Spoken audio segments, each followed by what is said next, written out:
¿Qué tal, amigos? Bienvenidos a Gente Saludable, como siempre su espacio de salud y calidad de vida. De inmediato te presentamos nuestras redes sociales, @gentesaludable en Twitter e Instagram, y puedes visitar nuestra página web www.gentesaludable.com.be. Veamos de qué trata nuestro tema del día. La gripe y el resfriado tienen en nuestro organismo manifestaciones distintas que debemos aprender a diferenciar para poder aplicar el tratamiento adecuado en niños y adultos. Este será nuestro tema hoy en Gente Saludable, gente como tú. Así es, nos acompaña el doctor Guillermo Ester, pediatra, y que siempre en todos los espacios de Gente Saludable está presto y dispuesto para hablar de este tema que a mí me encanta, la gripe y el resfriado. Estamos como acostumbrados a decirle a las dos cosas lo mismo y resulta que son temas diferentes. Por eso él está hoy con nosotros acá. Bienvenido a Gente Saludable. Muchas gracias, Jenny, y gracias a tu audiencia. Sí, el tema de gripe versus el tema de catarro común o resfriado común, a veces se confunde, y tanto es así que tú ves que la mayoría de los fármacos que ofrecen son para la gripe, y realmente la gripe es un cuadro más aparatoso, transmitido por un virus que se llama el virus de la influenza, ya sea el virus de la influenza estacional, la influenza B o la influenza H1N1. Entonces realmente, a diferencia del catarro común o resfriado común, que te da en 5 o 6 oportunidades al año, en que más que todo el estornudo, la tos, la disfonía, el malestar general, que en 72 horas se va a autolimitar sin ningún tipo de tratamiento específico como tal. Okay. Cuando entramos en el tema de la gripe, transmitido por este virus que te digo, que se llama la influenza, ya es un virus que te da fiebre, escalofríos, dolor de cabeza, hace postración en los pacientes y puede inclusive contaminar a todo el entorno familiar. A veces por sí misma la influenza te puede disminuir las defensas de tal forma que entonces aprovechan las bacterias oportunistas y te producen las complicaciones más frecuentes, que son la neumonía, la otitis, la sinusitis. Entonces ya de una gripe, como lo llamaban las personas normalmente, estamos hablando ya de un cuadro sobreinfectado bacteriano. Entonces es ahí donde uno tiene que tener mucho cuidado, tener cuidado en la automedicación y saber cuándo se trata de gripe y cuándo se trata de resfriado común. En cuanto a las manifestaciones físicas de la gripe versus el resfriado, vamos a separarlas claramente. Bueno, cuando nosotros hablamos, lo primero que aparece es la fiebre. O sea, la fiebre en una gripe, en una influenza, o sea, el virus de la influenza, aproximadamente te puede durar de 5 a 7 días. Es una fiebre elevada. Previamente a la fiebre hay escalofríos, después viene la sudoración. Por un lado, en el resfriado común no te debe pasar de 72 horas y es una febrícula, 38 y medio, que se va a autolimitar, lees o no lees fármacos, ¿no? Lo otro que te va a dar en la influenza o gripe es que vas a tener el dolor de cuerpo, el malestar general, muy parecido si el que ha padecido la enfermedad del dengue, por ejemplo, por ser un virus también de esta forma, que realmente te postra, te hace que no tengas un buen rendimiento en las actividades diarias. En el adulto, por ejemplo, un gran ausentismo laboral produce la influenza, asimismo un gran ausentismo en el preescolar y en la parte de la escolaridad. Lo otro que te va a producir es justamente estas complicaciones.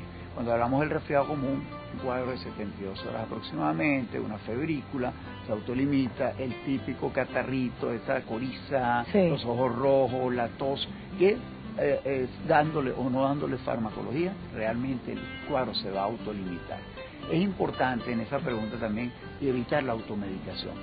Sí, eso es algo que hacemos mucho en estos temas de gripe y resfriado. Sí, porque cuando tú automedicas, o sea, la tos es como cuando yo digo que le cae arenilla al ojo, ¿no? Cuando tú estás en la playa y te cae una arenita, el ojo empieza a lagrimear, ¿no? Para botar justamente ese cuerpo extraño. Cuando tú, por ejemplo, te comes algo que te cayó mal, el intestino empieza a botarlo de forma de unas evacuaciones líquidas. Claro. Cuando tú tienes un cuadro respiratorio, es un antígeno que entra, el antígeno de la influenza o el antígeno de cualquier virus de estos que te produce catarro común, y vas a tener bastante goteo prenasal, bastante goteo postnasal, vas a tener tos, vas a tener todo eso porque el organismo se defiende. Si nosotros empezamos a dar fármacos que eviten la tos, que eviten el moco, entonces terminamos complicando al paciente, porque empezamos a secar el moco, empezamos a producir sinusitis, empezamos a no permitir que haya tos, y al no permitir que haya tos, evidentemente las secreciones se van acumulando y es ahí cuando se consolida un proceso respiratorio bajo, que es lo que llamamos la neumonía. Entonces, yo le recomendaría a todos tus oyentes y los que están viendo, realmente no automedicar, sino consultar al médico, si el cuadro respiratorio persiste por más de 72 horas. Sí, es que la gripe además tiene como mala reputación, ¿no? Si tú faltas al trabajo por gripe... Y si es un lunes o un viernes, imagínate. No, eso no es gripe, eso es en la playa. Pero además no estamos como muy conscientes de que la gripe se puede contagiar fácilmente apenas por las gotitas de saliva y además se te puede convertir en el síndrome de la oficina enferma, ¿no?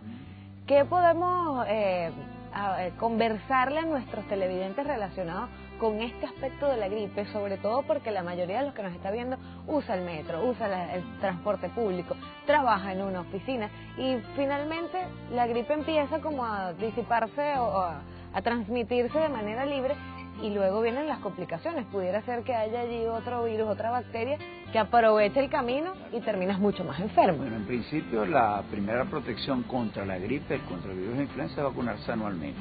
Cuando nosotros nos vacunamos anualmente, ya por la OPS y OMS del año 2010, todas las vacunas antigripales contienen dentro de su composición triple la influenza H1N1, que fue aquella influenza de 2009, California 2009. Aparte tienen la estacional, que es la que cursa en el propio año, ¿no? Por ejemplo, ahorita para el mes de octubre, viene entre septiembre y octubre viene la 2013-2014, que es la cepa estacional. Es la gripe que da todos los años, pero tienes cómo evitarla y tienes la influenza B. Entonces, en principio, vacunarse. Otra de las cosas importantes. Vamos a dejar esas otras cosas para el próximo segmento. Estamos conversando hoy con Guillermo Ester, pediatra, a propósito de nuestro tema gripe versus resfriado. Dos cosas distintas y hoy se los aclaramos aquí en Gente Saludable. Ya volvemos.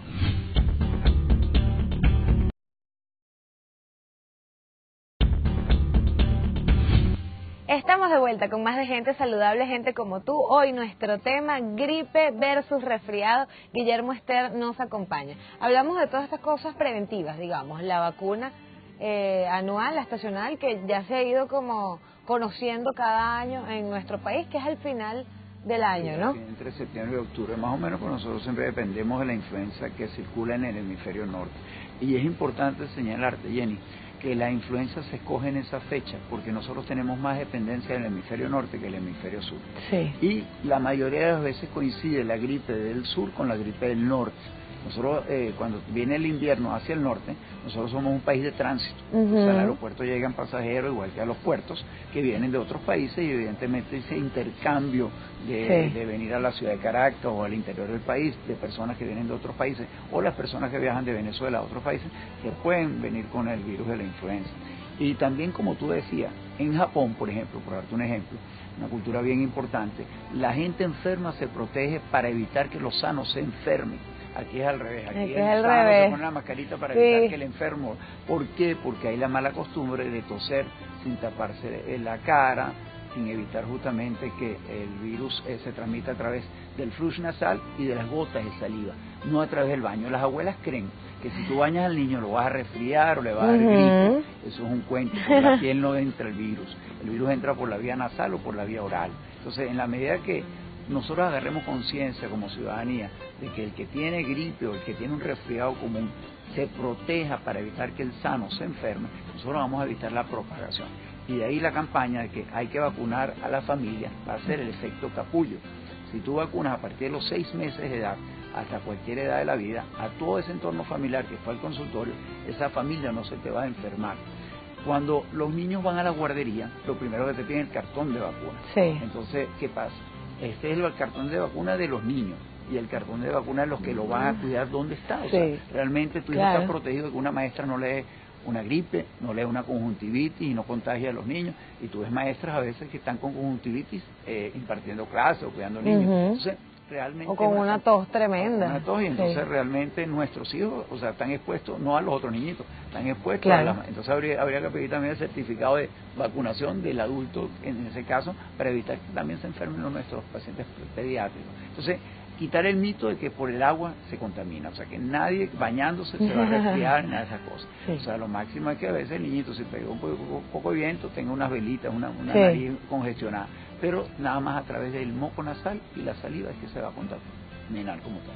Es importante esto que estamos hablando de la prevención un poco porque conecta con lo que le quiero preguntar. Finalmente, tomando vitamina C hace que yo no me dé gripe, que a mí no me dé gripe. Ese tipo de cosas que tenemos como de las abuelitas, ¿no? Toma jugo de naranja a la mañana para que no te dé gripe y así un montón de mitos en torno a eso. Por darte un ejemplo, acuérdate que el dengue dicen que consuma bastante sopa de patas de pollo, agua de coco. Si hubiera eso, hubiera una cápsula de pata de pollo y eso solucionaría el problema. No, la vitamina C realmente es una vitamina hidrosoluble, no te va a proteger la parte de inmunidad. Es un antioxidante, funciona bien como un antioxidante, pero no como un antigripal o un anticatarral. Entonces realmente esos son mitos y no son realidades, ¿no? Que lo tome no va a haber ningún problema, porque por ser una vitamina hidrosoluble, el exceso lo vas a eliminar por la orina, pero eso no va a mitigar ni te va a disminuir el riesgo de que te agarre una influenza o que te agarre un catarro común. En caso de gripe y resfriado, en el mercado, en las farmacias, conseguimos un montón de opciones terribles, como usted lo dice, un montón de opciones para tratar esto, ¿no? Y a veces uno ve que va con la cestica, por si acaso me da esto para la noche, para el día, para la madrugada, para yo no sé qué, pastillas, polvo. Increíble la cantidad de opciones que nos presentan como consumidores, ¿no? Finalmente, ¿debemos agarrar esas opciones o siempre que tenemos cuadro, el malestar en las vías respiratorias, siempre hay que acudir al médico? Yo te voy a dar un tips muy importante. O sea, evidentemente estos son tratamientos sintomáticos para disminuir la sintomatología. Nadie tiene por qué aguantar un dolor de cabeza, nadie tiene por qué aguantar una tos que inclusive te impida trabajar si es un catarro común y tú puedes ir a trabajar sin problema, sino que más bien lo utilices como una herramienta para disminuir sintomatología.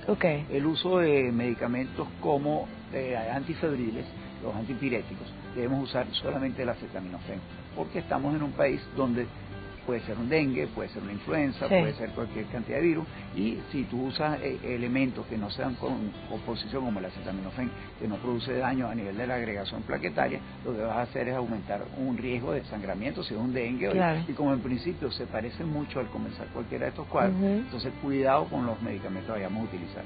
En cuanto a los medicamentos que secan el moco, en cuanto a los medicamentos que eliminan la tos, hay algunos fármacos buenos que lo que te hacen es disminuir la frecuencia y la intensidad de la tos, indicado por el pediatra, que no te eliminan la tos, pero disminuye la cantidad de veces que vas a repetir la tos.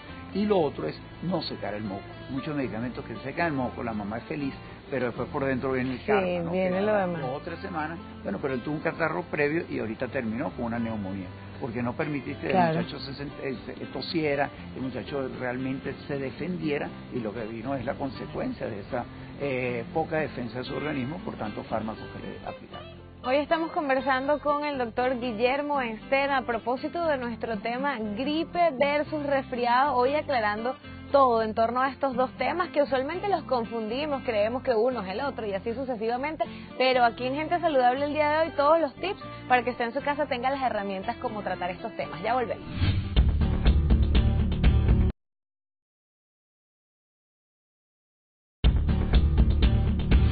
Estamos de vuelta ya con los últimos minutos de Gente Saludable, gente como tú, gripe versus resfriado, el tema que nos ocupa. Guillermo Ester nos acompaña. Entonces ya hablamos de los mitos de estos temas y sobre todo lo que se debe hacer en casa, ¿no? Que debe haber una integralidad, una vacuna 360, ¿no? Que todos nos cuidemos en torno a ese ambiente de gripe o resfriado. Importante entonces finalizar o concluir un poco el tema de lo que conseguimos en el mercado por el tema de la automedicación, ¿no? Y a veces mezclamos marcas, nos tomamos uno en la mañana, uno en la noche, nos tomamos de dos, no, a mí no me hizo efecto y me tomé 3, 2, 4. ¿Hasta qué punto, no?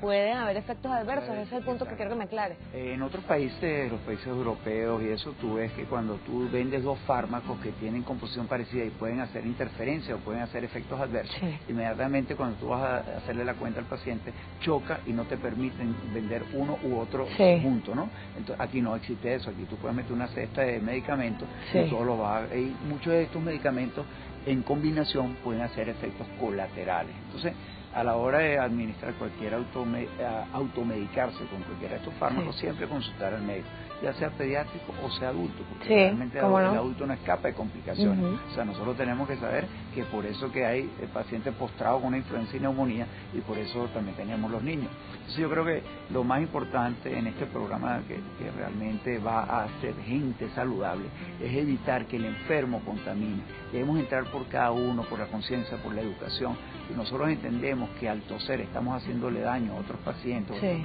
delante de todo el mundo le estamos haciendo daño, y le pasa a veces en el consultorio, uno le dice a la mamá, señora, enséñale a su hijo de 5 o 6 años que tiene conciencia, sí, a que se ponga el codo en la boca y que trate de toser hacia los lados, no enfrente a nadie. Mucha gente, la gente tose con la mano y eso lo pone en una mesa y llega otro nene, claro, mete a la boca, entonces evidentemente no termina de cerrar el ciclo. Entonces vamos a tratar de entrar en conciencia que los que nos enfermemos, cuidemos a los sanos por ahí. Y las edades extremas, los lactantes se complican, los viejitos se complican. Entonces esas edades extremas, cuando tienes por ejemplo un paciente hospitalizado, por favor no visiten al enfermo. No estamos visitando en un hotel, en una playa, en un resort. Estamos visitando una clínica donde hay un enfermo. No lleven viejitos a visitar a los nietos enfermos, o no los lleven a sus casas cuando están enfermos a los nietos, o al revés. O sea, un viejito enfermo lo lleven un lactante para enfermarse. Entonces creo que entraría por esa campaña de concientización, vacunarse todos los años, prevenir es mejor que curar. Es menos costoso, tiene menos riesgo y muchas de estas enfermedades pueden en un momento dado producir una gran morbimortalidad. ¿Cómo no? Entonces, teniendo en cuenta eso, la mejor opción es prevenir, la prevención. Sí, como no, la medicina preventiva, ¿no? Que tanto tenemos que luchar y trabajar todavía en Venezuela porque estamos acostumbrados a ir al médico casi que cuando estamos ya que no damos más. Que me quedé sin voz, ahí es cuando voy al médico. Y así relacionado con otro. Quería preguntarle, estas complicaciones relacionadas, ¿podríamos conectarlas con esto de una gripe mal curada?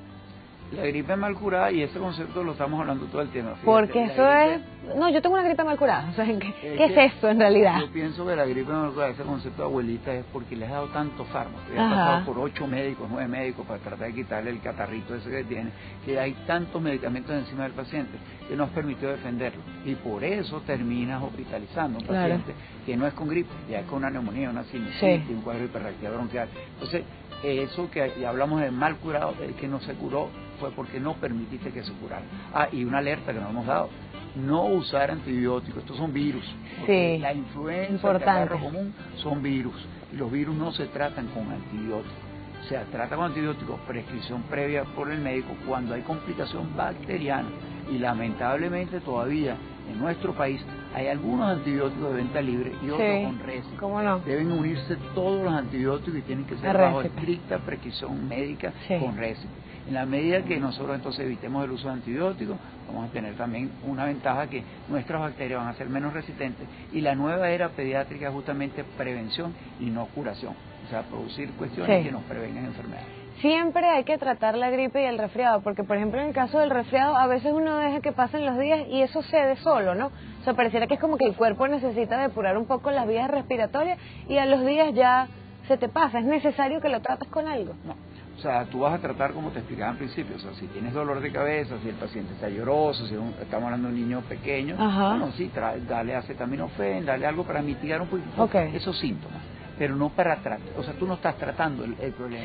Tú lo que estás es minimizando los efectos, de los síntomas y signos, pero nunca vas a tratar la enfermedad como tal, porque eso se cede. Exacto, es igual que los cuadros gastrointestinales. Tú tienes una diarreita porque te comiste algo, deja que el organismo te puede dar un poquito de suero oral para reponer las pérdidas, pero no vas a curar el problema, sino vas a ayudar a que los síntomas sean menos fuertes, sean más llevaderos. ¿Algunas recomendaciones que pudiéramos ofrecerle a nuestros televidentes en este momento relacionados con la gripe y el resfriado, ya aparte de las que hemos dicho, ¿no? La vacunación familiar, etcétera, pero algunos tips del día a día, digamos, sobre todo eso de toser con la mano, agarrarte y por allí ya propagas el virus y así sucesivamente? Bueno, siempre para toser con el codo. Fundamental. Que el codo tú lo pegas en ningún lado. No toser con la mano, porque evidentemente lo vas a colocar en todos lados. Tener un pañuelo, si puedes tener una mascarilla para el niñito enfermo o para el adulto enfermo, para evitar que se enfermen los demás. La vacunación, como tú misma lo dijiste ya y lo mencionamos, para prevenir y realmente tratar en lo posible no visitar un centro comercial cuando haya enferma, porque eso es típico, van el fin de semana, todo ese muchacho catarroso, los adultos catarrosos, usar los medios de transporte con cuidado también, porque vas a enfermar al resto del público. Y cuando vayas a la emergencia, por favor, que pasen de primero, porque me vas a contagiar a los niños sanos también que vienen previamente. Doctor, sus contactos. Bueno, tengo la página web www.guillermostern.com y mi Twitter es @dr de doctor dr Stern 50, que por ahí con mucho gusto responderé a sus preguntas. Gracias por venir a Gente Saludable. Conversamos hoy con Guillermo Ester, pediatra, a propósito de este tema que a mí tanto me encanta, gripe versus resfriado. Hoy les dimos todos los tips para que usted en casa sepa cómo sobrellevar estos síntomas y no se alarme y no llene a los niños o a usted mismo de antibióticos y medicamentos que finalmente no van a hacer falta. Gracias por su sintonía. @Gente Saludable en Twitter e Instagram, www.gentesaludable.com.be, nuestra página web. Hasta la próxima.